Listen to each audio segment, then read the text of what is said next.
Shalawam, and welcome back to part 7 of our covenant. I am Hadassah Batsaiwan, and we're going to take a look at the conditions of the covenant. We're going to continue looking at those conditions, and also we're going to answer the final question: are we upholding the correct covenant, and are we observing his commands regarding his covenant? Now, before I start the final lesson,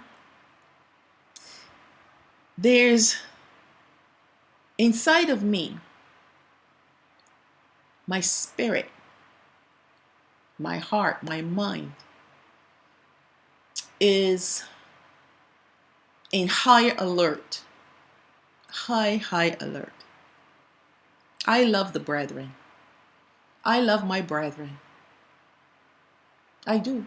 I love my brethren, especially the ones that are wanting and willing to walk in covenant wholeheartedly with Yahawah. I love you with all my heart, and I can't wait for the day when we are all together again. This is the final part of this series, and I just want to explain a few things to you before we get started. If anyone has a doubt in their mind that we are not in the last days, we are not going through the birth pangs currently, that the seals have already begun to open. We're at number 4 right now. Yes, we are. If there's any doubt in anyone's mind, they will not believe anything else, because you're going to think you have plenty of time, because all the way back from our forefathers, we keep hearing these are the end times, these are the end times. But there are certain events that have taken place in the last 2.5 years. Major events that affected not just one country, but the entire world. And these events are continuously threatening our existence, our very existence on this earth, threatening our freedoms. No other time has anything like this has ever happened. That's why we know we're in the birth pangs. Hamashiach outlined it in Matthew chapter 24, in Luke 17 and 21.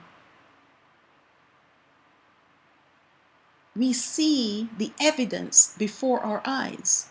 So there's no denying what time we're living in.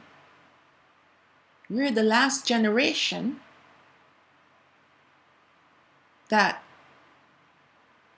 will see the events as they unfold, meaning that as they are unfolding, we will see the end, the very, very end. And there's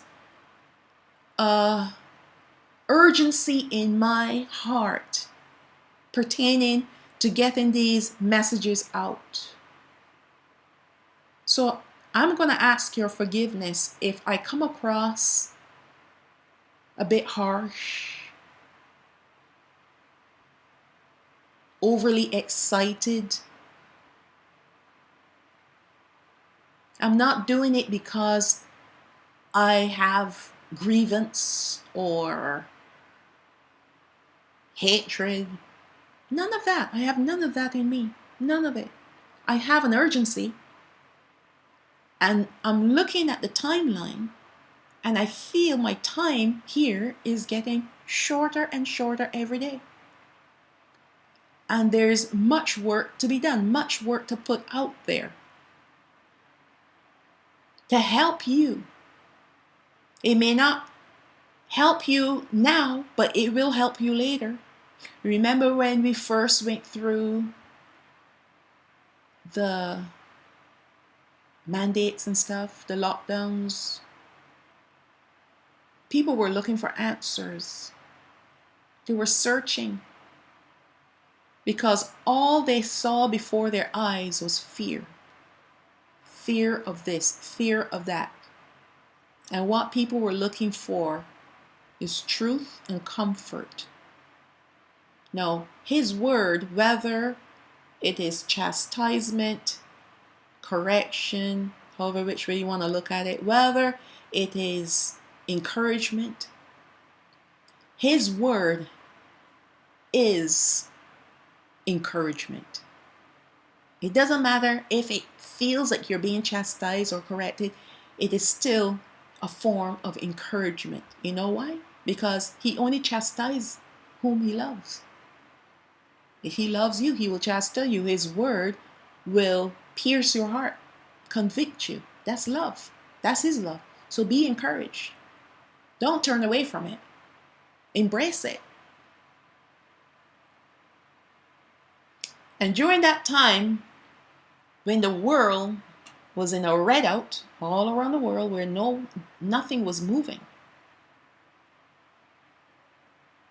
people were searching for answers. They were on the internet, going from place to place, looking for answers. And that's a mild form of what is about to happen. A mild form. What is about to take place is going to be so enormous, so terrible a time. And for a season, you will still have access to the internet. And people will be looking for answers, looking to find out what is really happening here. Where am I supposed to go? What am I supposed to do? What am I supposed to believe? Right? This is the reason why I'm doing these lessons, to help people during that time. Because that time is going to come. I'm not going to be here. No, I'm not. I am not going to be here. But these lessons I will leave behind for you. Whoever you are, if you don't make it. But if you listen to my lessons and you obey the word of the Most High, we'll meet again.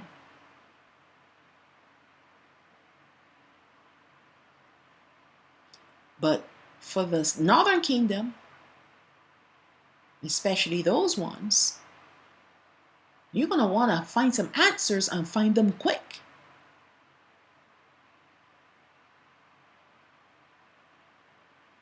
And all the different online gurus that have been telling their people this and that, when their people find out that they have been lied to by these so-called leaders, they're going to be looking for answers too. Many of them will be so disgruntled, they may not even want to be searching for anything more. They might just give up. But then the ones whose hearts have been pierced, they're going to look for answers. They're going to look for answers. So you may look at this channel and see, oh, she doesn't have too many subscribers. She doesn't have this. She doesn't have that. It doesn't matter. I did not do it to get subscriptions. I did it out of obedience to the Most High. For the last 2.5 years, He's been teaching me in great detail everything that I needed to know in order to pass it on to you.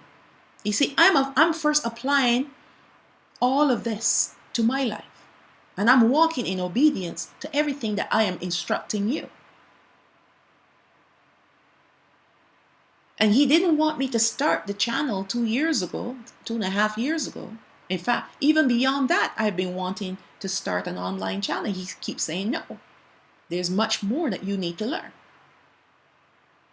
And then when I realized, actually what happened is that when I finally took that idea out of my head, He said, it's time to start the channel. It's time for you to put the word out there now. It is time for you to help your people. Right? I have great love for my brethren. I can't wait. I have no family of my own. All my family have been bought by the system. They have surrendered themselves to the system. So I am on my own. And what keeps me going is the word that the Most High spoke to me even long before this all happened, 2015. He said to me, I have family waiting for you, friends waiting for you. I know a lot of people, but when I approach them to tell them about the things of the Most High, it is either too rich for their blood or it sounds like too much foolishness to them. Because for the most part, they're not believers. They know that they're of the offspring of Abraham, but when it comes to having a relationship with the Most High, they don't have that. And they don't want that. They're dependent on ancestor worship to get them through these dangerous times. They're dependent on their own selves because they're prepping and watching all these different ones that teach you how to prep for emergencies, what you need to keep and how to do this and how to do that. I started doing that a little bit, but only to learn how to build a fire and all these different things. But that's out of ignorance. That's when I believed that I was going into a second Exodus. But now that I realize, no. He taught me, he said, no, you misunderstood. Because you're listening to these people online and you're not coming to me. He said, you need to come to me and let me teach you the truth. And that's what I've been doing for the last, I would say strictly for the last year and a half. Because the first year I was all over the place, all these different places and getting all these pieces of information. Some I threw out, some of them are like, okay, I'm going into a second Exodus, so I need to prepare myself. I need to learn how to survive in the worst case scenario. No water, no food. What am I going to do? But now I realize after all that, and he's completely debunked that to show me what's going to happen to his people, to us. But we must listen to him. We must obey him and his commands. So when I am speaking to you, and it sounds like, hey, how come she's always like rev high? It's because of I hear all these gatekeepers out there misleading our people, and our people are absorbing all these lies that are hindering them from the Most High, from his truth, freeing them. I've heard it all, and yet there's still more garbage out there that I haven't heard. I'm sure of it. I don't stray from the word. I keep to the word. That's why I take the time and write out the scriptures. And it got to such like time is so close that I can't even write out my thoughts anymore. I just write out the scriptures and he's opening them up as I'm typing along. He said, just type out the scriptures and I would feed you with the understanding to give to my people. I mean, I already have the understanding of his word, but to get that word out of me to give it to you, he has to do that. So when I say certain things, it is not out of animosity. It is not out of a place of anger or whatever. It is urgency. Just realize the urgency in my messages. Okay, the previous lesson, and I want to cover this before I move on, was about circumcision. And what I did not cover, because I'm telling you, you need to be circumcised. Yes, you do. But what I did not cover is how you're going to get circumcised in these last days. You can't really trust the hospitals and the doctors unless you know someone who is of the brethren, who is either a doctor or a nurse. You can trust them to do that as long as they're not sold under the system. Right? But you need to get this thing done. And I am positive if you go on Google how to be circumcised or how to circumcise your son, you'll find it. What you need to do and what you don't need to do. All it is cutting away a foreskin. Remember, when Abraham did it, there were no doctors around. How did he learn to circumcise? Because it said in the self-same day that he received the command from the Most High, he did it to himself, to his son Ishmael, and all the men in the camp, in his camp. He did it. Was he a doctor? Did he have medical training? No, he did not. The Most High instructed him on how to do it and what to do afterwards. What about Yahawah, Joshua, when he did it to the children that came out of the wilderness that were not circumcised? What did the Most High tell him to do? Make knives and go and circumcise the men. Well, did he have medical training? No, he did not. But he knew what to do because the Most High gave him the instruction on what to do. And if you purpose in your heart and pray and ask the Most High, please show me how to do this thing. It is all about your willingness. You will find the information. If you want to go that way, you will find the information on the internet. It is not that difficult. You just need not to be squeamish about it. Make sure you sanitize everything. And make sure you can do it at a time when you can rest. For the first 24 hours, water can't touch it. Otherwise, it'll get infected.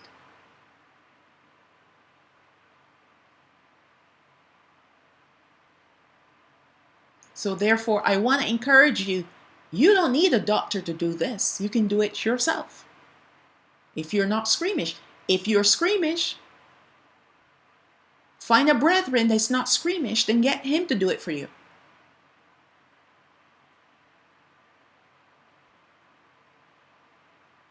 Get a brother. That's what I mean. If you know a sister who's a nurse, because she's clinical minded when she's looking down at you. And you can do it in such a way that you can cover the most important part. You don't have to be naked in order for her to do it, and make sure your wife is with you if you have a wife, or another brethren, or a sister. Your sister. I'm talking about your biological sister. Someone is there with you so you're not alone with this person, if it's a female who's medically trained. That way you keep the environment free from lust. But if she's clinical minded, if she's trained up that way, trust me, she's more focused on cutting this thing than on you. But have people there with you. All right? So that's my encouragement for you. My encouragement is that don't let the enemy give you excuses as to why you should not do this thing. Okay, yes, you believe, but who's going to do it? I'm sure you know people. Or if you're not the squeamish type, maybe you have a wife who's not squeamish. Maybe you are squeamish. Get her to do it. You two sit down and research, pray, and ask the Most High to guide your path, guide your way, because you want to be in covenant with Him. And trust me, He will bless you. He will. And I believe that's the reason, one of the other reasons why the Northern Kingdom has to go through the wilderness is because they're also uncircumcised. But we're here in this so-called civilization. We have access to the tools. And we have access to information. We can do it easily. No problem. It is just that you may not be that willing to do it. Okay, so let's start the lesson. Part 7, we're going to continue looking at the covenant, the conditions of the covenant. All right? In part 6, there was a review of the conditions of the covenant and the differences between the old and new covenant. That was also in part 5. As stated before, the covenant itself did not change, but the source of the blood that was and still is needed to seal the covenant and to cleanse us in order to be in covenant with Yahawah. That was changed from the blood of animals to the blood of Hamashiach. Now that we know that he has fulfilled the laws and the prophets, we still need to uphold them. But we're not upholding them in our own strength. We're not upholding them in our own efforts. And we're not upholding them through the blood of animals. The fact that he has fulfilled them means that instead of trying to keep the laws and believe the prophecies, we can do so through him. Remember, he said in the last video that if we keep his commandments and we love him and the Father loves us, that he will manifest himself to us. So we can do so through him and not in our own strength. You see, it has nothing to do with what you can or cannot do. You don't have the strength to keep the covenant. It is through Hamashiach that he has already done it all. We just need to walk. Walk in obedience. And it will be done. And it is done.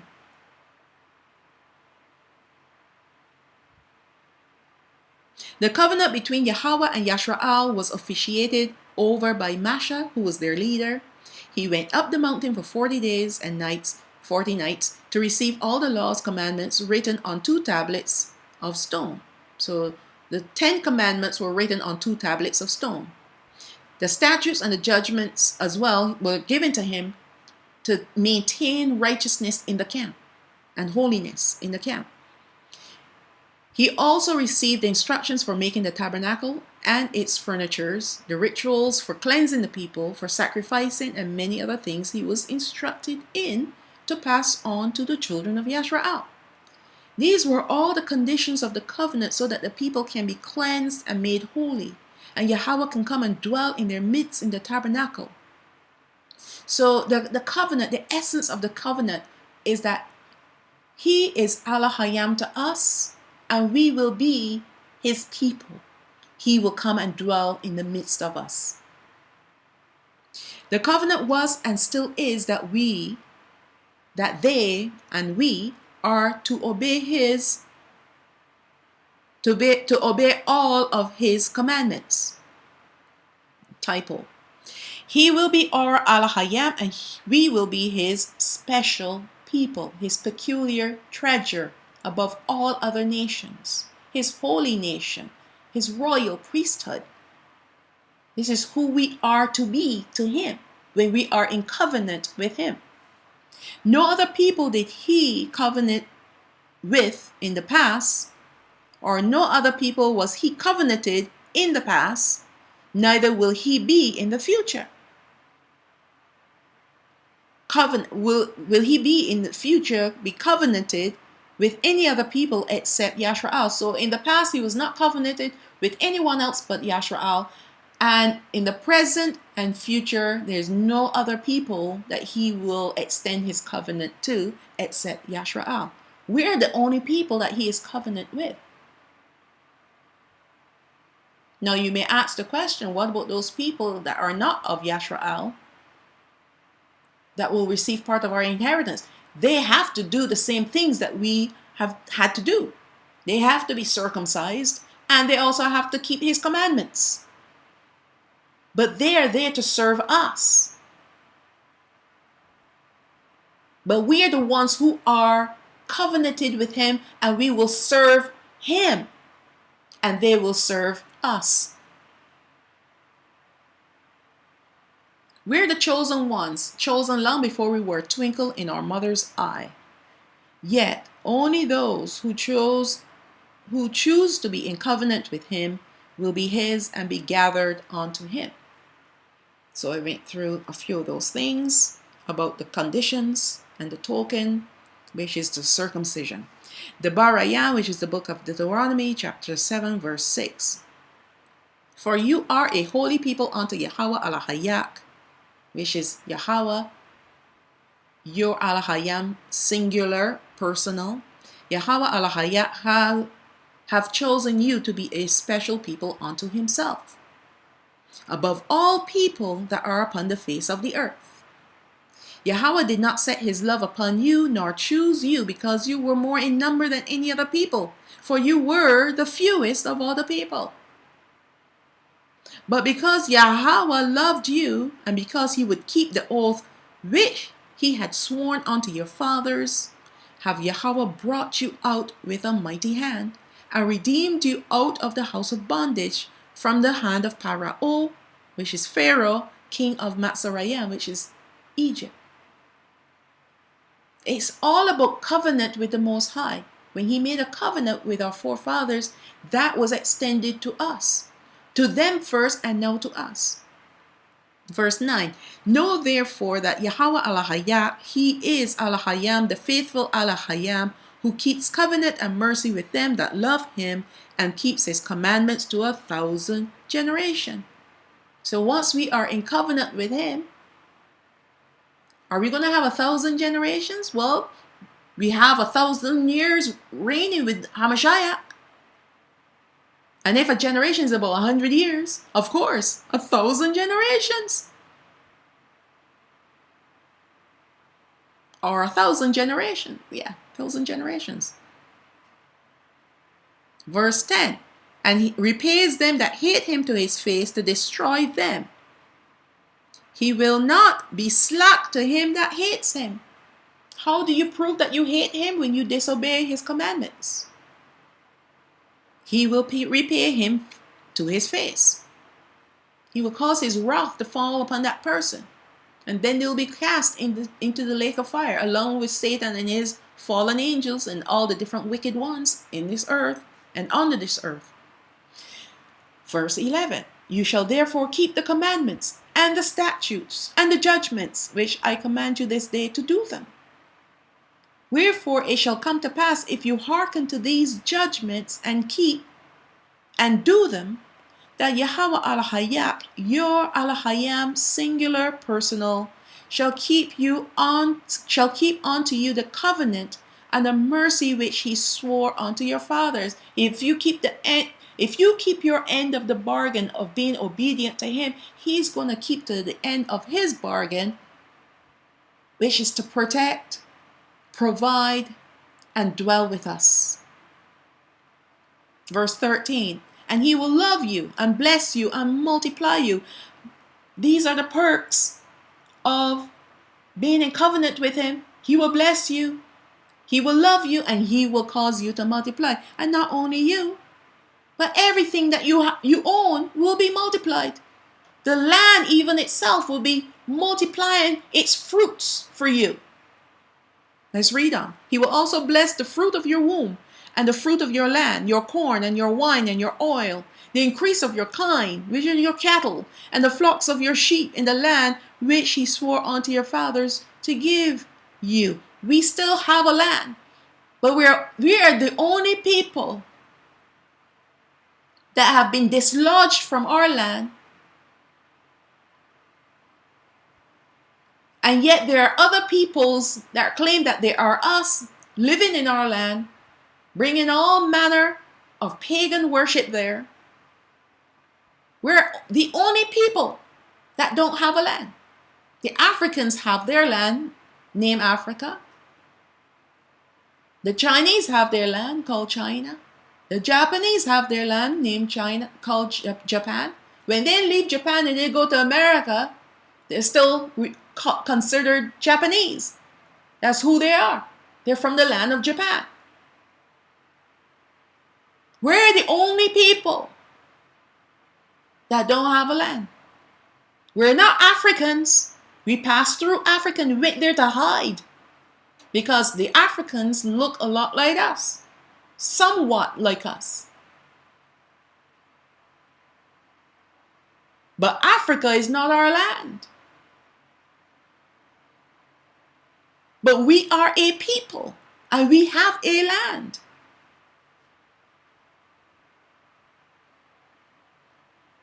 Verse 14. You shall be blessed above all people. There shall not be male or female barren among you. Now, right now, in the land of your captivity, let me explain a few things to you. Two things. The reason why some of us are barren, Yahawah. The reason why some of us are barren is because we've been inoculated to the hilt through our childhood. All those inoculations that they gave us through our childhood, claiming that they're trying to preserve us, to protect us from all these childhood diseases, were given to us to bring us to a place of barrenness. It has nothing to do with diseases. The diseases that we end up... I got inoculated against mumps and measles and I still got it. I still got it. So what was that inoculation about? The inoculation itself was the mumps and the measles, were the diseases that they put in our bodies, going hand in hand with keeping some of us barren so that we will stop multiplying. However, the Most High is so awesome in his ways. No matter what they try to do to diminish our numbers, many of us still multiplied and abundantly, and that makes the enemy mad. Secondly, the barrenness that some of us have experienced is because he has a plan for you. Yes, we're under a curse has brought us into barrenness. But yet, while under that curse, some of our people have still multiplied. They have children upon children upon children. So how come they have children and we don't have? How come I'm married to a good man and we keep covenant and we obedient to the Most High? We want to live righteous lives. He has single eye. He doesn't look at other women. I don't look at other men. Our marriage is good. But yet we can't have children. And I'm passing the age of being productive. There's a purpose for that. There's a big, awesome reason why that is. Because he doesn't want you to have that child in this world.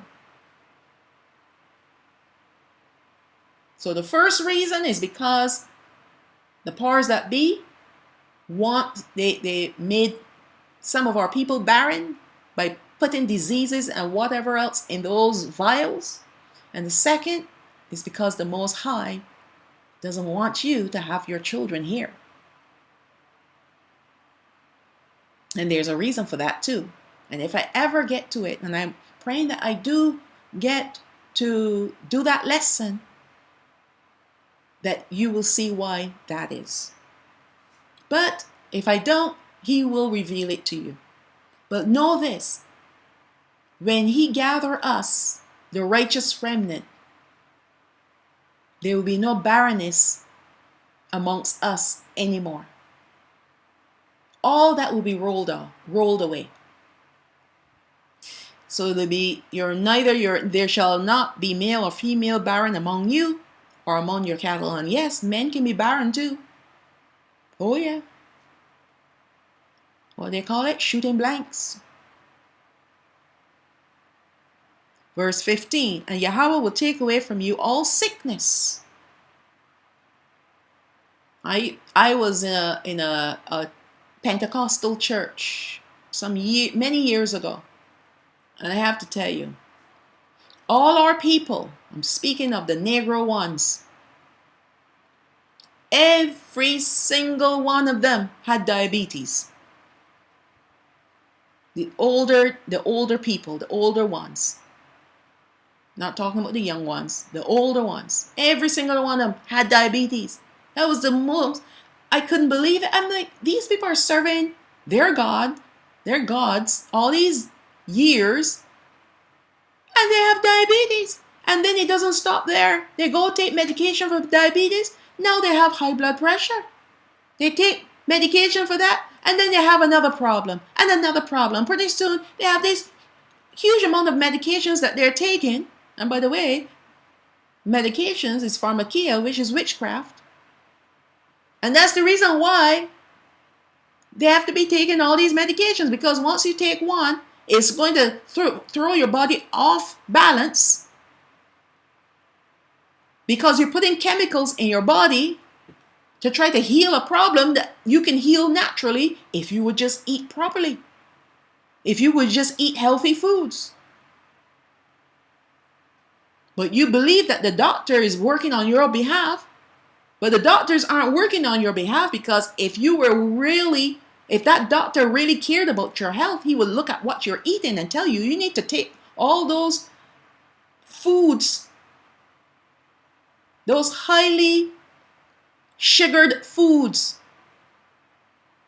There's a lot of sugar in the cheap food that you buy.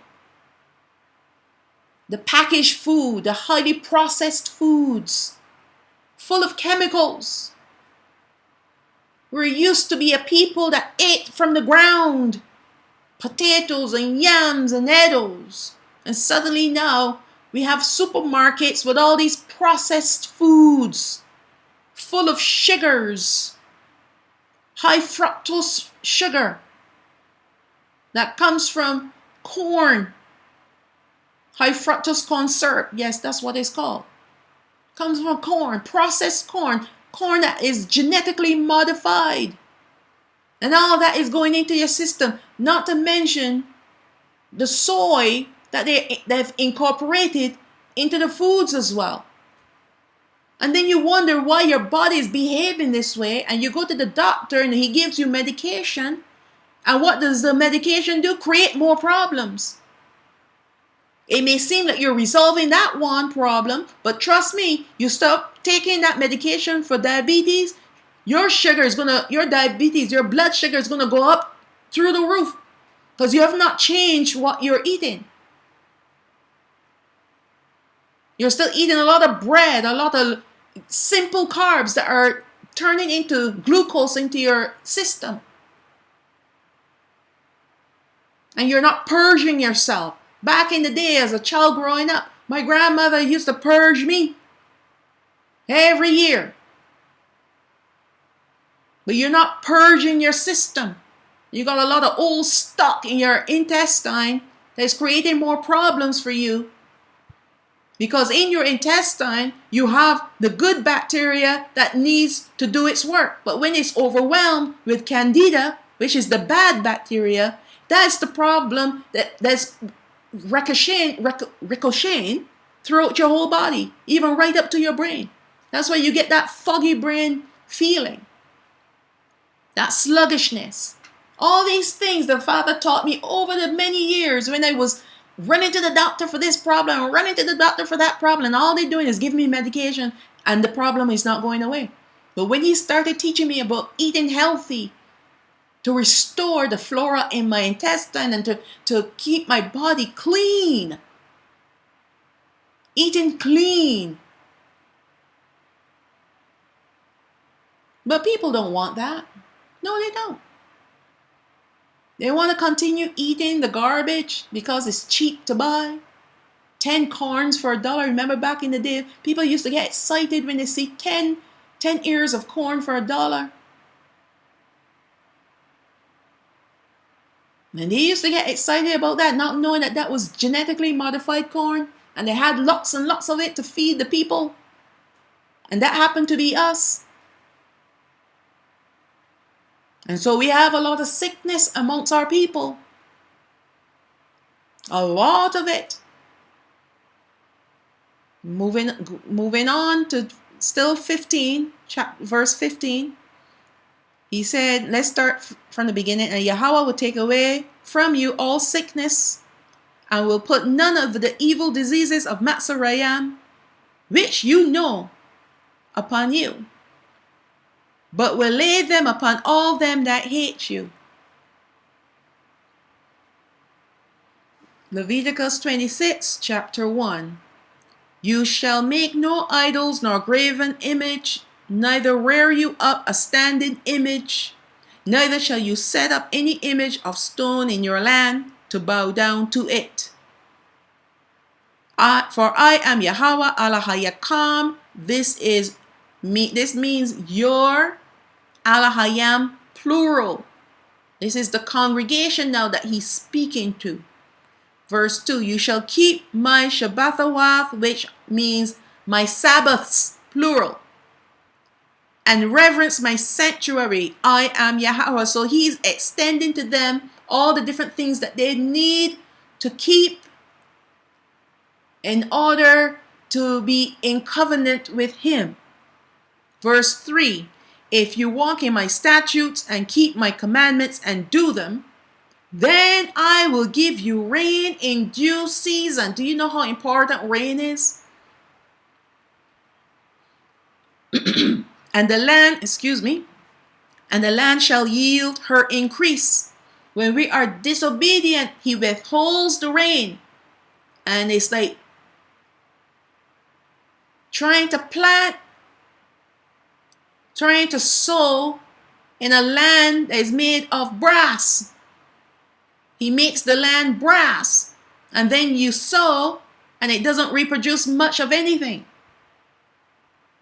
But when you walk in his statutes and keep his commandments, he will give us rain, and he will cause the land to yield her increase, and the trees of the field shall yield their fruit. These are his blessings. But people want all of these blessings without having to serve him, without walking in his statutes and keeping his commandments. Can't happen. Verse 5, and your threshing shall reach unto the vintage. What are you threshing? The wheat. Shall reach onto the vintage. That's the fruit of the vine, the grapes. And the vintage shall reach onto sowing time. So everything that you have when you sow or when you pick the grapes, everything is going to last until the sowing time and beyond. So by the time you are ready to reap the next crop, you still have old stock to eat. That's how abundant he will make food for you. You shall eat your bread to the full and dwell in your land safely. That's another blessing. Remember, we are always surrounded by our enemies. Nobody likes us. Everyone hates us. And they show their hatred one way or the other, either by persecuting us or by ignoring us. All right? So that's a fact. That's why I don't understand why our sisters or our brothers want to go marry them. I don't understand that. But they hate us.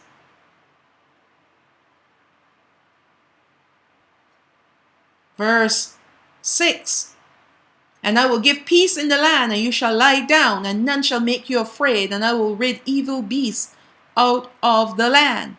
Neither shall the sword go through your land. The land now is cleansed, sanctified, purified. This is when we go back to our land. And the first people to get to our land will be the northern kingdom. I did a lesson, or many lessons on that already. Okay? It's called the second Exodus into the wilderness. It explains why the northern kingdom is going to go into the land. Right? And how they're going to dwell in peace in their land when they get there. And I'm speaking only of the righteous remnant that will make it through the second Exodus into the wilderness and then into the land. They're the ones that will covenant themselves with the Most High. And what did he say throughout those scriptures that I showed you? That there will be peace in the land. They will be dwelling on walled villages Only the cities, the cities will be fenced.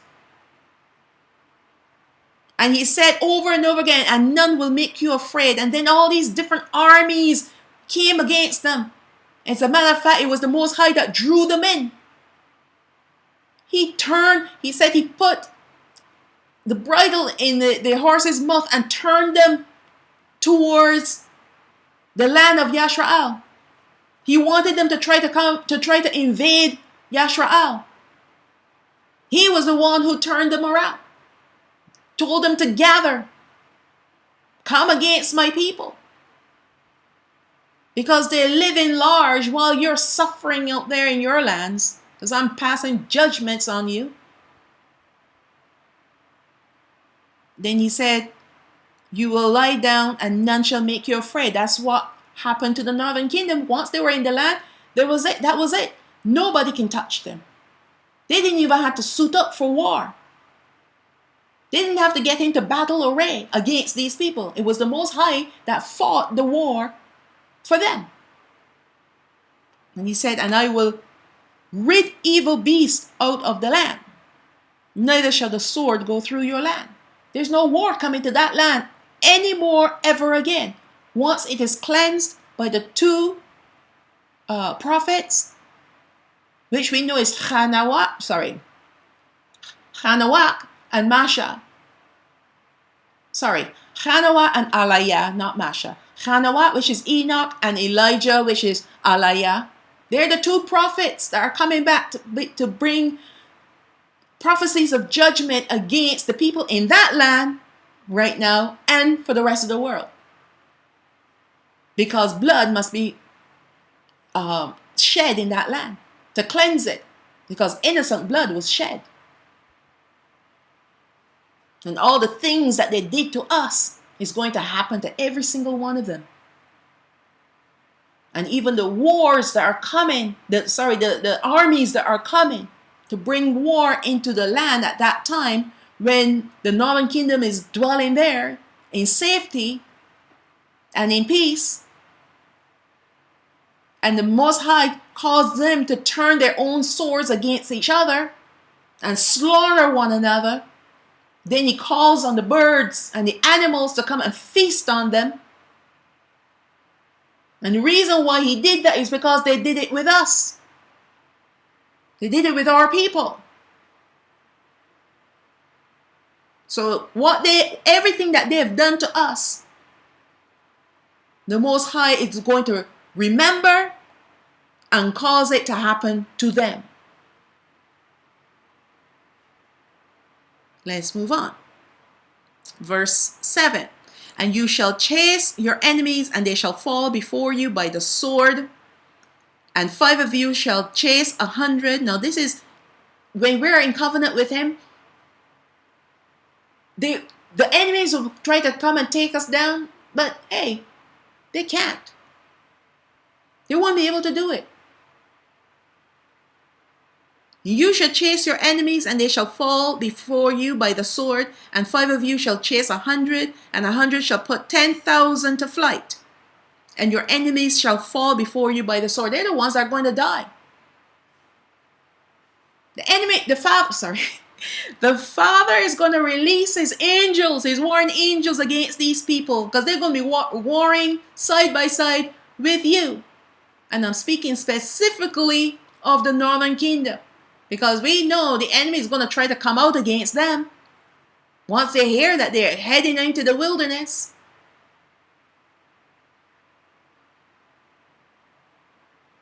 Verse 9, for I will have respect unto you and make you fruitful and multiply you and establish my covenant with you.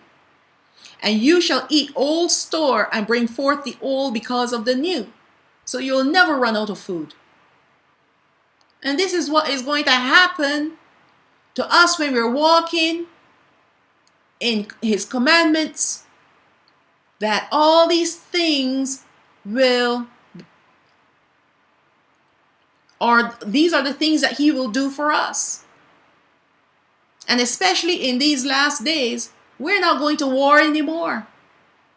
He was speaking to our forefathers years and years ago. in the days of Masha, telling them that all these things I will do for you if you keep my commandments. But for us today, we are not going to have to lift up a sword against anybody. He's going to do it himself, or he will send his angels to do it. We're done. There are no more wars for us to fight. Even the war with Hamashiach in the valley of Armageddon. What kind of war is that? Hamashiach is just going to open his mouth, and the sword that comes from his mouth, which is his word, is going to kill them off. And I think there's another war where the Most High is going to rain fire and brimstone on these people. These wars now are out of our hands. We no longer have to go and lift a sword to kill anyone. Those days are done. Because remember, just remember this for 1 second. When Dawud was a mighty warrior and he killed, and when it was time for the temple, he wanted the temple to be built in the land of Yahawah, because he loved the Most High so much. He wanted to stop the people from worshiping in a tent and to build a house for Yahawah. And what did Yahawah tell him? There's too much blood on your hands, son. You can't build me a house. But your son, because he will never lift a sword, he is the one that's going to build me a house. So, knowing this, if we are supposed to be a kingdom of priests, of kings and priests, he's not going to want blood on our hands, will he? And that's why he's going to break out against these people. Our hands are going to remain clean. All right, let's move on. Verse 9. For I will have respect unto you, and make you fruitful, and multiply you, and establish my covenant with you. And you shall eat old store, and bring forth the old because of the new. Yes, we cover that. Verse 11. And I will set my tabernacle among you, and my soul shall not abhor you, shall not hate you. He will love us because we are walking with him now. We're obeying everything that he says to do. Verse 12, and I will walk among you, and will be Allahayakam, your Allahayam, and you shall be my people. That's the covenant. So he has his tabernacle with us, dwelling in our midst. He's walking amongst us. He is our Allahayam. We are his people. That's the substance of the covenant. Verse 13, I am Yahawah Allahayakam, who brought you out of the land of Matzarayim, that you should not be their bondmen anymore. And I have broken the bands of your yoke and made you upright. So the things that had us oppressed, the slavery, all the things, even the delicacies of this world that tells us we need to work 14 hours so we can make all this money, so we can have an expensive mortgage and all these car payments and different payments that we need to have, bringing us into bondage and keeping us away from him. All these things he wants to lift off our shoulders to be his people, to make us upright, to bring us into righteousness. Because when you can turn your back to the system that you're under, when you can turn your back to the things that you've been trained to love, and turn your affections, your love, your adoration to him, then he can make you upright. Then he can lift those things off your shoulder, and I am an example of that. Perfect example of it. I can stand up right now. My shoulders are not rolled forward, and I'm not under heavy burden, because I choose to serve him and him alone. And if you choose to serve him and him alone, he can lift that heavy yoke that's been placed upon you, telling you need to do this, this, and this, and that in order to fit in to the society that you're living in. In order to be viewed as being successful, you want to look like a person who is successful. You want to walk in success. Then you need to do this and you need to do that. You don't have time for worship. You don't have time to fellowship. You don't have time to spend praying and fasting. You don't have time for those things. You have to make the almighty dollar. You have to make time for that. You have to build your business. And when you do that, you're turning your back to the Most High. And then you become burdened. And not only are you burdened because of these things, you're burdened under the requirements of the system. The heavy taxes and all the different things that they say that you have to do. You don't want that. You don't need that stuff. Verse 14. But if you will not hearken unto me and will not do all these commandments, and if you shall despise my statutes, or if your soul abhor, hates my judgments, so that you will not do all my commandments. No, he doesn't want you to do a few. He does not want you to do some. You have to do them all. But that you break my covenant, I also will do this unto you. I will even appoint over you terror, trouble, consumption, a wasting disease of the lung. You're going to be full of sickness. And the burning ague, that's a fever, that shall consume the eyes and cause sorrow of heart. You're going to be sick all the time. When you recover from one thing, something else is going to come and hit you. And you shall sow your seed in vain, for your enemies shall eat it. And I will set my face against you, and you shall be slain before your enemies. They that hate you shall reign over you. You become the tail. And you shall flee when none pursue you. You're always living in fear. And if you will not yet for all this hearken unto me, even after all of this, and you don't turn back to him, then I will punish you 7 times more for your sins. Right? He's not saying that I'm going to let up to give you an ease. He said I'm going to make it worse. Verse 19, and I will break the pride of your power. You thinking that you can get yourselves out of this? You think you can get out of this mess? You think you have the power and strength to make it right? All right, I'm going to break you, son. And I will make your heaven as iron. It's going to be hard. Right? Everything all around you is going to be hard. Hardships. And your earth shall be as brass. That's hardships. And your strength shall be spent in vain, for your land shall not yield her increase, neither shall the trees of the land yield their fruits. And yes, he was talking to them then.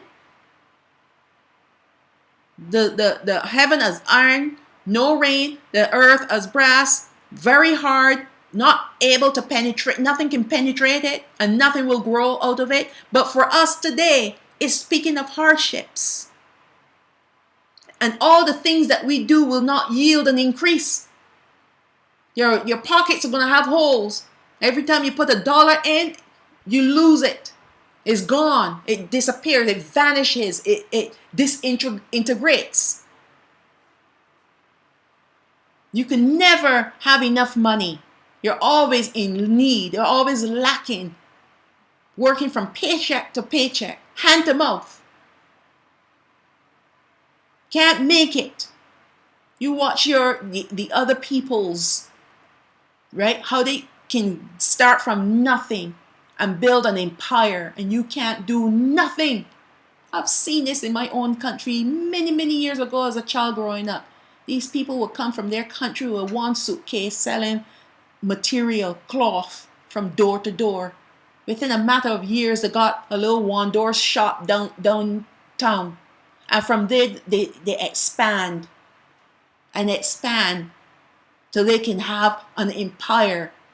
And our people still scraping rock bottom, can't make it out. And you know the sad state of affairs is that when that man makes it, and a friend or brethren or somebody comes from his country and they want to make it too, you know what he does? He gets a suitcase, packs it full of his material, gives it to them and says, this is what you need to do. I'll give you a percentage of what you sell. Till he makes enough money, till he has his own store and his own business. And they keep doing that with their fellow brethren. But our people are a selfish-minded people. We do not want to help one another. But that's a part of the curse too. We're not supposed to be getting out and making it. The few that make it, they sold their souls.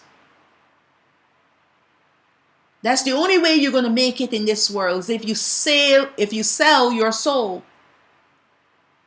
They've been sold. The Father has nothing to do with them.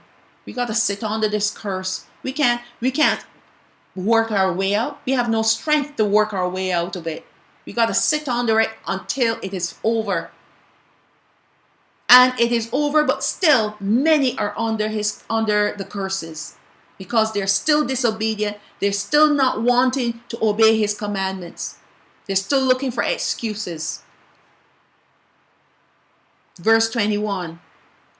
And if you walk contrary unto me and not hearken unto me, I will bring 7 times more plagues upon you, according to your sins. So does that sound like he's going to let up and give you an ease? I heard someone say, oh, I can't understand how all these things keep happening to us as a people. Where's the Most High in all of this? Instead of asking where is he, why not ask yourself this question? Am I doing the things that he wants me to do? Are we doing the things that he wants us to do as a people? Why are we looking at him? He's the righteous judge. He's the Holy One. And he wants us to be righteous and holy just like him. But if we are disobedient, we cannot be both disobedient and holy at the same time. So if you find yourselves going through some things, ask yourself this serious question. Am I doing the things to be in covenant with him, or am I being disobedient? And I can guarantee you 10,000% that you are disobedient. I listen to what you say, I can hear what's echoing from your heart. It's all idolatry. It's all evil speech. And that's why he is causing these plagues and all these different things to be multiplied upon us, because until we humble ourselves and repent and turn from our wicked ways, he is not going to relent until we perish.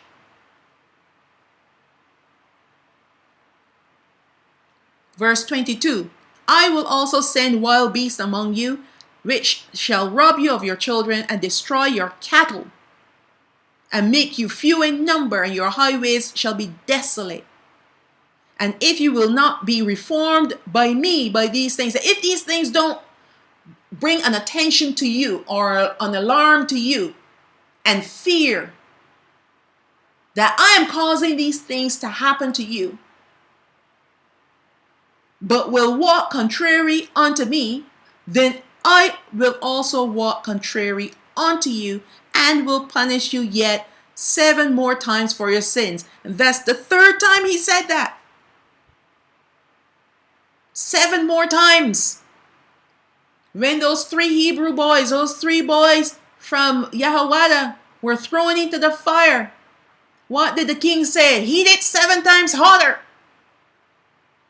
And that's what the Father is doing. Heating it 7 times hotter for the stubborn ones, the rebellious ones.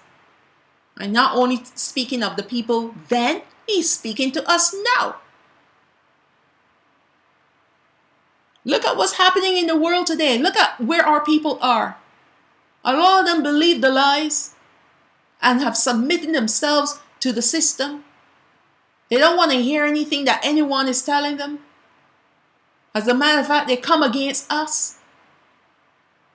Right? So what would the Father do? You walk contrary to him, he will walk contrary to you. Leave you to the elements. Verse 25, and I will bring a sword upon you that will avenge the quarrel of my covenant. You come against my covenant, you break my covenant, I'm going to break out the sword against you. I'm going to destroy you off the face of this earth. And you will perish. There's no salvation and there's no second life for you. And when you are gathered together within your cities, I will send a pestilence among you, and you shall be delivered into the hand of the enemy. We're already living that. We're not in our city, but we're already living this prophecy. And when I have broken the staff of your bread, 10 women shall bake your bread in one oven. Things are going to be so hard. And it already is. And it will get again. There's famine coming. It's already started. Do you want to be hanging about when all these things that he said in the book of Revelations, do you want to witness these things? There was famine then, and it's going to be worse now. And they shall deliver your bread again by weight, and you shall eat and shall not be satisfied. Verse 27, and if you will not for all this hearken unto me, but walk contrary unto you. Verse 28, then I will walk contrary unto you also in fury. So now this is his wrath. Even I will chastise you 7 times. This is number 4 for your sins. How much more do we need to listen? How much more do we need to go through as a people to listen, to hear and obey, to walk in his holiness, to walk in his laws and commandments? How much more do we need to go through to figure this thing out? We've been doing things this way and it has not been working out for generations. Do you know what the definition of insanity? Doing the same thing over and over again and expect a different result. You get the same result, which is punishment and hardships. And you're still doing it and you expect him to change his ways and his mind to conform to you, when he wants you to conform to him. That's the definition of insanity. Verse 29, and you shall eat the flesh of your sons and the flesh of your daughters shall you eat. That has happened with our people. They were so hungry, they end up having to eat their own children. Now let me tell you, if you walk contrary to him in these coming days, that's exactly what you're going to have to do. Turn to cannibalism. Because he ain't providing for you. You know who he's providing for? He is providing for the northern kingdom when he brings them out. But he's not providing for the southern kingdom if they're left behind. You're on your own. Sorry. Still at verse 30. And I will destroy your high places and cut down your images and cast your carcasses upon the carcasses of your idols because of idolatry. That's why your hearts are so hardened and you don't want to be obedient to him. You don't want to listen. Because like our forefathers that have a golden idol, a golden calf in their hearts that they secretly was worshiping, you have the same thing too. So what he's saying, I'm going to kill you, and then the very same image, this very same idols, I'm going to cast you on their carcass. Because remember, in the land of Matzorayim, those judgments were also against the idols of that land. So the judgments that are coming upon this world is not only upon the people, but upon the idols in this world. And my soul shall hate you, abhor you. Verse 31, and I will make your cities waste and bring your sanctuaries unto desolation, and I will not smell the savor of your sweet odors. That's already happened. 32, and I will bring the land into desolation, and your enemies which dwell therein shall be astonished at it. That too has already happened. But let me tell you, only the redeemed righteous of the northern kingdom is going to make it into the land. No rebels allowed. The redeemed shall walk there. Verse 33, and I will scatter you among the heathens, which has happened, and will draw out a sword after you, which has happened. And your land shall be desolate, and your cities waste. The cities were all destroyed. The enemy came in and destroyed it with fire. Verse 34, then shall the land enjoy her Shabbathawath, which will be her Sabbath, because they did not keep the Sabbath of the land, the Shabbat of the land, which is every 7 years. They were supposed to let the land rest. So as long as it lies desolate, and you be in your enemy's land, even then shall the land rest and enjoy her Shabbathawath, which will be their Sabbaths. And as long as it lies desolate, it shall rest, because it did not rest in your Shabbathawath when you dwelt upon it.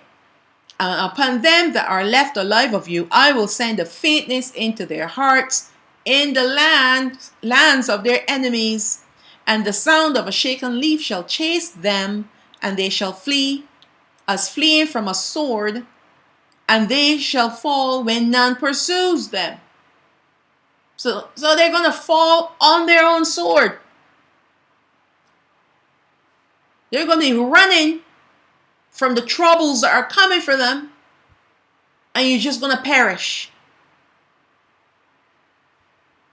And they shall fall one upon another, as it were before a sword, when none pursues you. You're going to collapse and just die.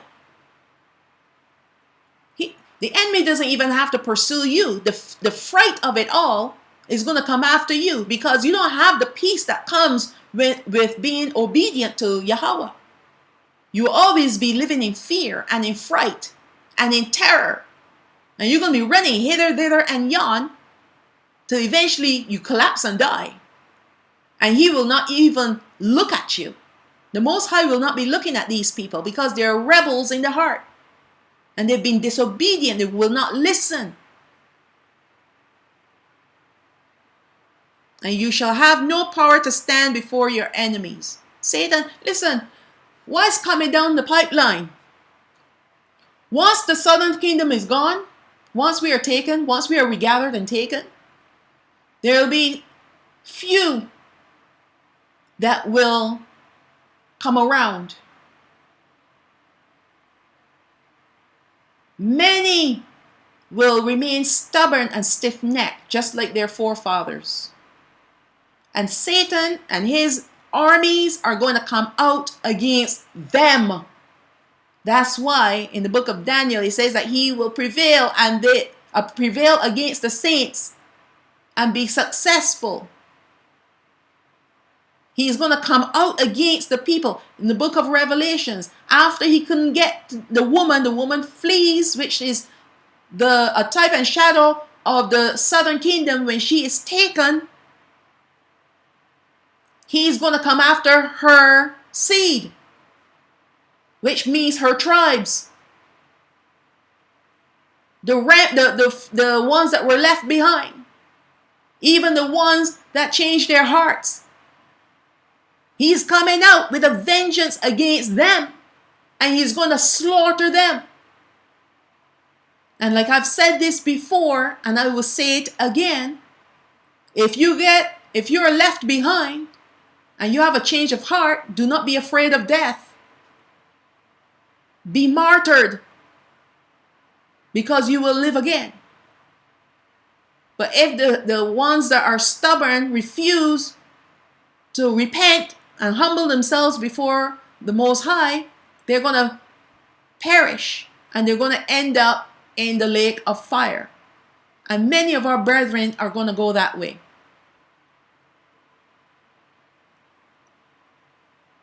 That's why he said that they that are left of you shall pine away in their iniquity. Sorry, let me see here. Right, back to 38, sorry. And you shall perish among the heathen, and the land of your enemies shall eat you up. That's exactly what's going to happen. I don't want to leave here, because I don't know what's going. In fact, that's the northern kingdom. I don't want to obey the commandments. I don't want to obey the laws because I am going to go into the wilderness and there he can instruct me. And then you realize, oh dear, my brethren are gone. And I'm still here in the enemy's land. There will be some or many of the northern kingdom that will refuse to leave their land as well. The land of their captivity, the land of their enemies. Because they're not wanting, they don't want to go into the wilderness. Because the first thought in their mind would be, can the Most High furnish my table in the wilderness? Actually, furnish a table in the wilderness. But really and truly in their hearts, they say, can he furnish a table for me in the wilderness? Can he provide for me in the wilderness? And many of them are going to stay in the land of their enemies. And they too will be killed. They'll be killed. There's going to be a lot of slaughtering of our people. But that's the judgment of the Most High upon his people. Just like he's going to judge the rest of the world. So these people that think that they can escape the judgments of the Most High in a rapture, they got something coming. If our people, the chosen people, are going to be judged for our disobedience in not obeying his commandments, how much more will he not judge the heathens that he has given them spirits to draw them away from him? It's not going to be that easy. So verse 39, and they that are left of you shall pine away in their iniquity in your enemies' lands, and also in the iniquities of their fathers shall they pine away with them. So everything that our forefathers have done against the Most High, we are just repeating. We're just repeating those things. Right? And all of that is going to cause the people that have refused to leave, or refused to believe, or refused to be obedient. All these are going to be the reasons why they will pine away, because of the iniquity that they have not repented for and walked away from. Verse 40, if they confess their iniquities, and the iniquity of their fathers, and their trespass which they trespassed against me, and that also they have walked contrary to me, and that I also have walked contrary to them, and have brought them into the land of their enemies, if then their uncircumcised hearts be humbled, just like what I said before, and they then accept the punishment of their iniquity, then I will remember my covenant with Yahawah, and also my covenant with Yitzhak, and also my covenant with Abraham will I remember, and I will remember the land. You see, there's a way out, and it's called repentance. And not only do you repent, but you turn away from the wicked things that you've been doing, and you start to walk in righteousness and in holiness by obeying his commandments, coming into covenant with him. You got to humble yourself, folks.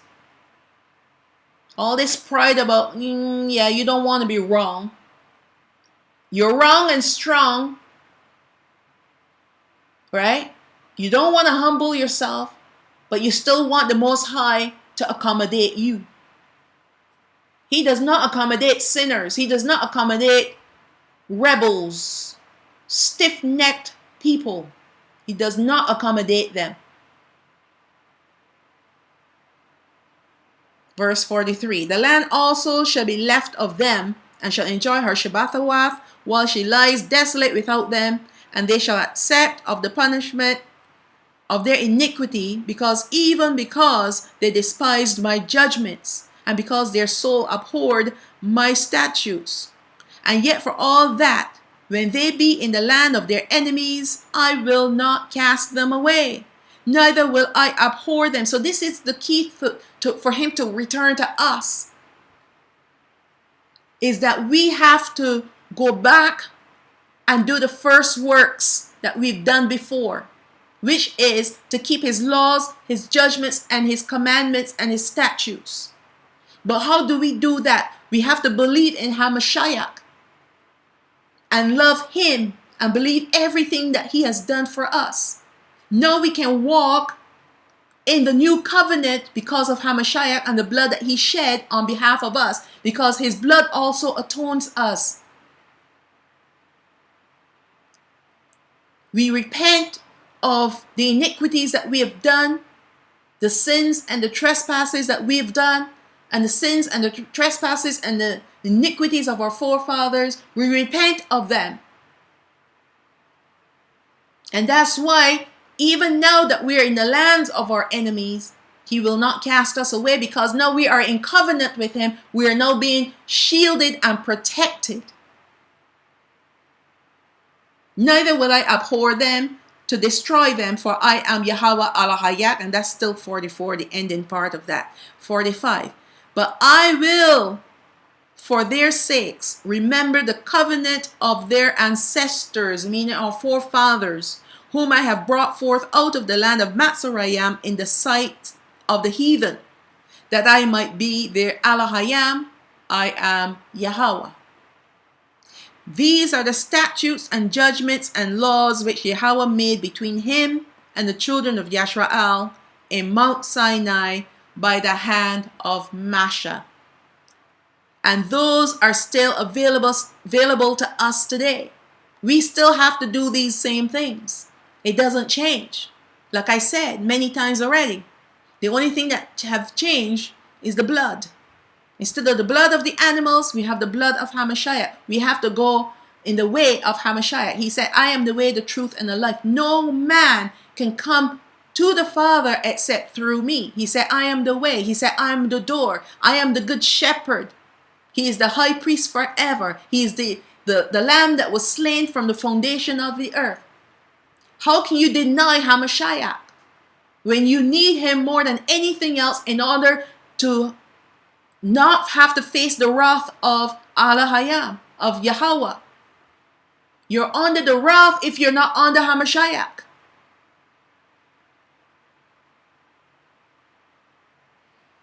Now the question is, are you in covenant with Alahayam today?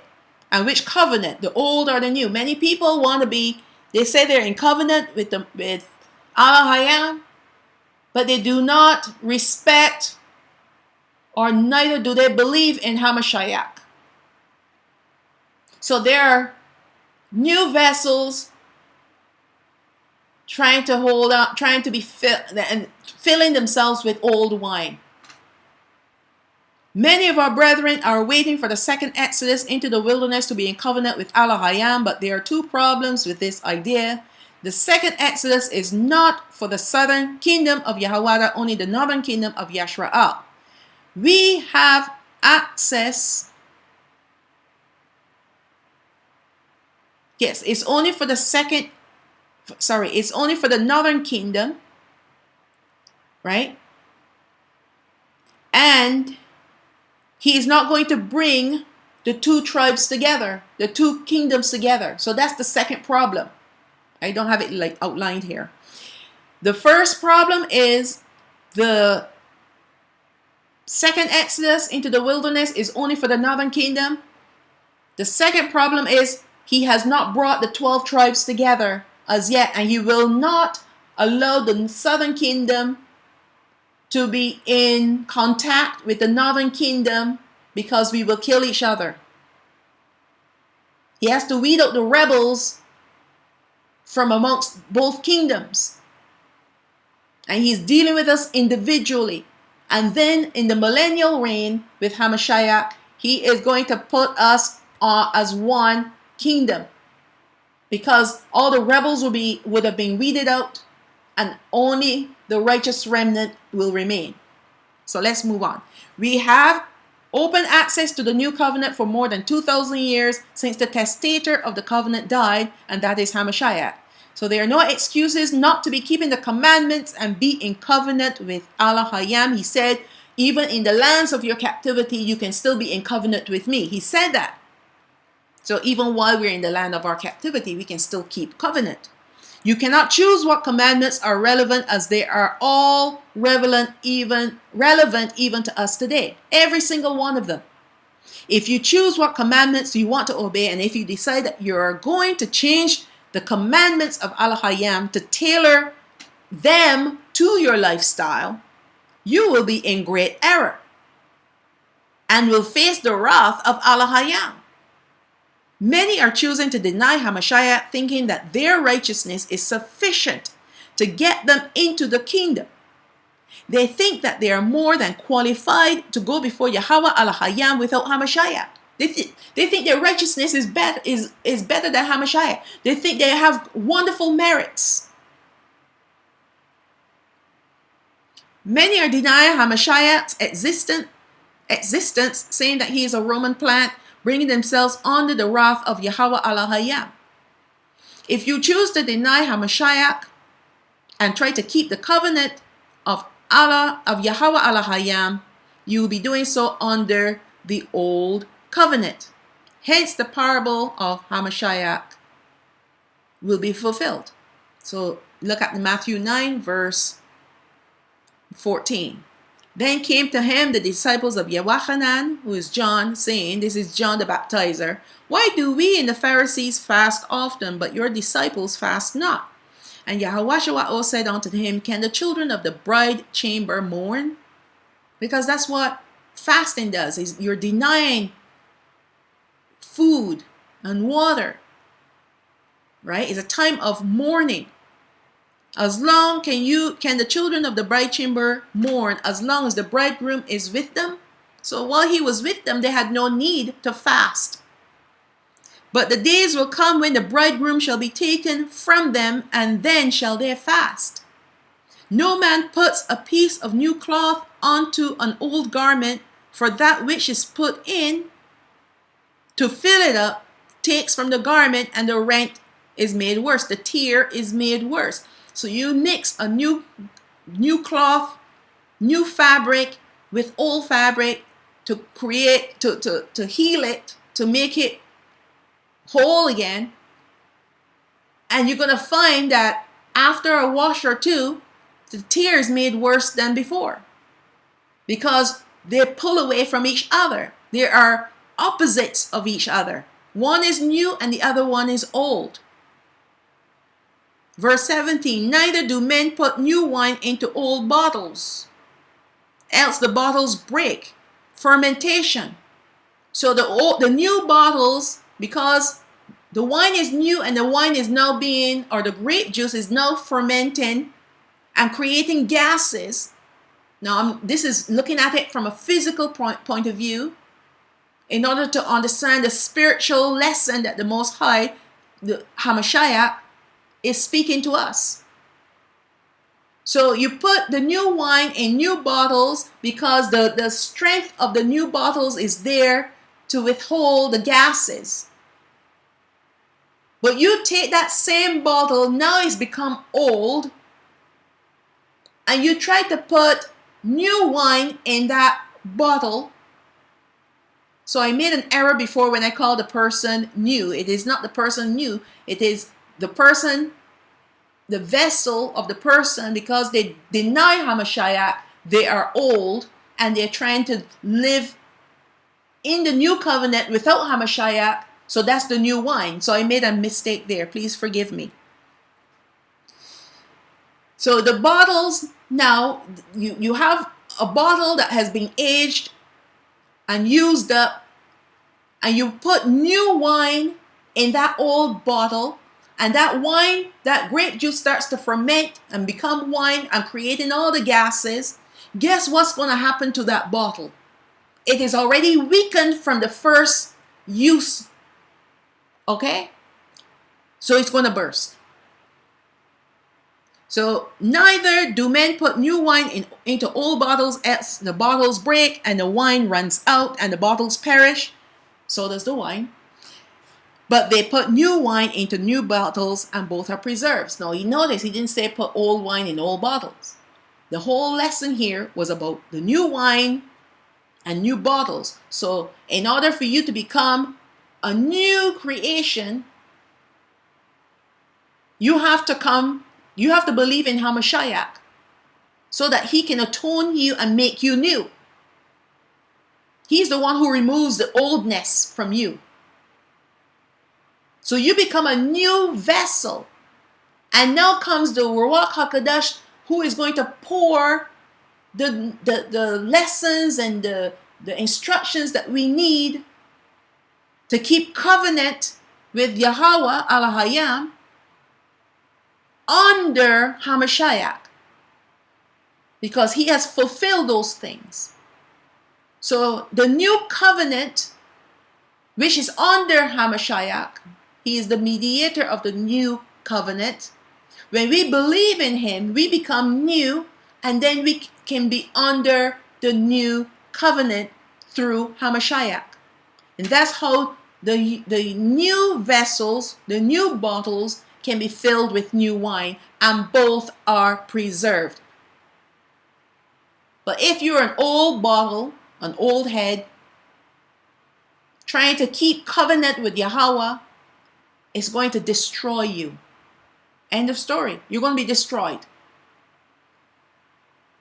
It has to be new wine, new covenant, new creature, new person. You become a new person, because he will then direct you that you need to be baptized in water and baptized by the Spirit and baptized by the fire, right? Preparing you to be in covenant with the Father through him. Can't happen any other way, folks. Can't do it without Hamashiach. If you try to do it without him, old bottle, new wine, destruction. Yochanan, John, which is John, the book of John, chapter 14, verse 6, and this is the last scripture.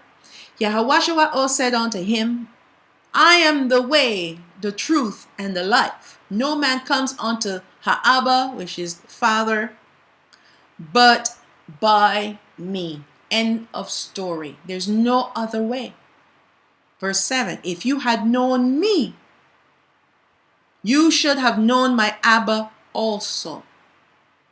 So when you receive him, you're receiving the Father as well. And from henceforth you know him and have seen him. He was speaking to his disciples. When they were looking at him physically, he's saying, you from the henceforth you know him because you know me. And have seen him because you're looking upon me. There's no other way to paint this. There's no other way. I did like extensive study on our covenant. I have another intensive study on the Yom HaShabbat. I may not get to it. But if he tarries, if time tarries, and I have time, I may get to it. But I have to get to other very important lessons before I get to that one. Because Yom HaShabbat, I kind of touched on it a bit in many of these lessons. The day of the Shabbat is very important. It's our highest holy day. Circumcision is very important because it's the token of our covenant. All of these, Shabbat as well, is the conditions for for us to keep covenant with Yahawah. There's no other way, right? You need to ask yourself, am I an old bottle or am I a new bottle? You can tell if you're an old bottle or a new bottle, dependent on whether or not you believe in Hamashiach with all your heart. Not in some of the things, not in most of the things, but in everything that he has spoken. And based on the prophecies as well that have spoken about him. Do you believe in him? If you believe in him, then you are a new bottle. Now the next step is to come in to covenant with the Father by being obedient to his commandments. Do not pick and choose what you want to believe, because when you do that, you're going to break the covenant.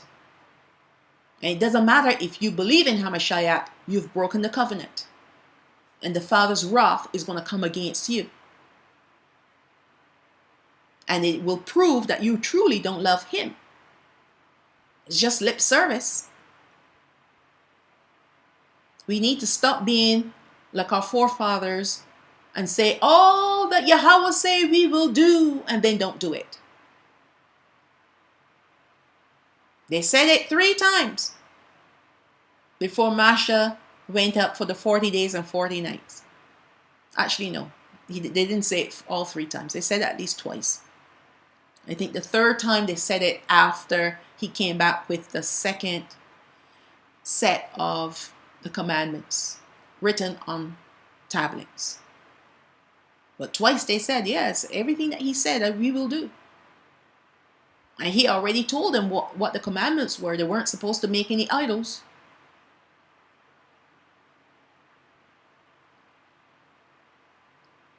So how does this affect you today? You have to ask yourself some serious questions, because like I said in the beginning of this lesson, time is drawing close. It's coming to an end. And you do not want to risk being left behind because of the stubbornness of your hearts. You don't want to take that chance.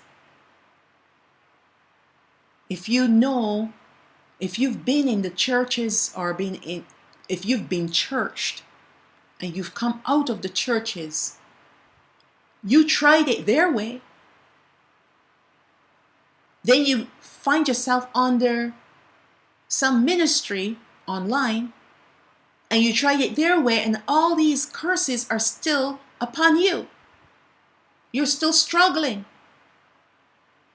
Why not try it his way instead of allowing him to heap it 7 times hotter upon you?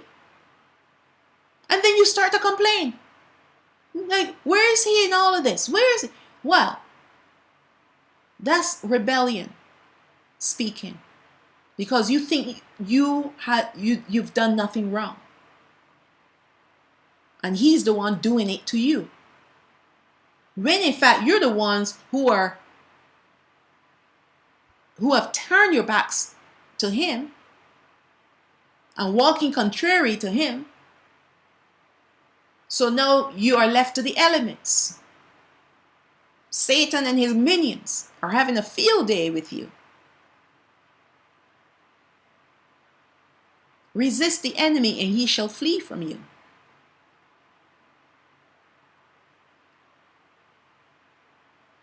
You need to go back to the beginning. And what was the beginning? Find your first love. He is supposed to be your first love. But how can you love him when you hate his son? And with that, I will end this lesson and this series.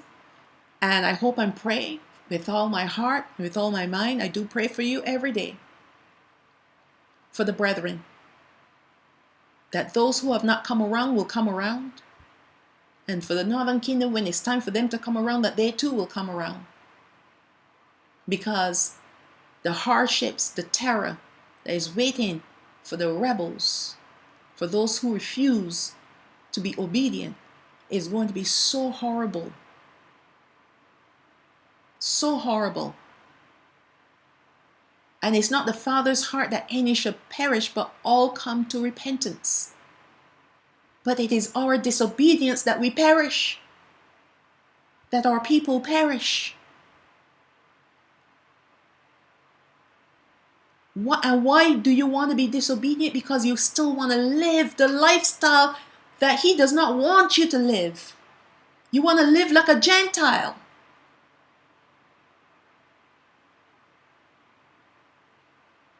So my prayers are for you. And I bid you Shalawam, Shalawam. And please stay tuned for other lessons. There are many other lessons that I've put out there. Please go and Watch. You don't have to subscribe. You don't have to do anything except watch, listen, and obey. And so I bid you, Shalawam, may the praise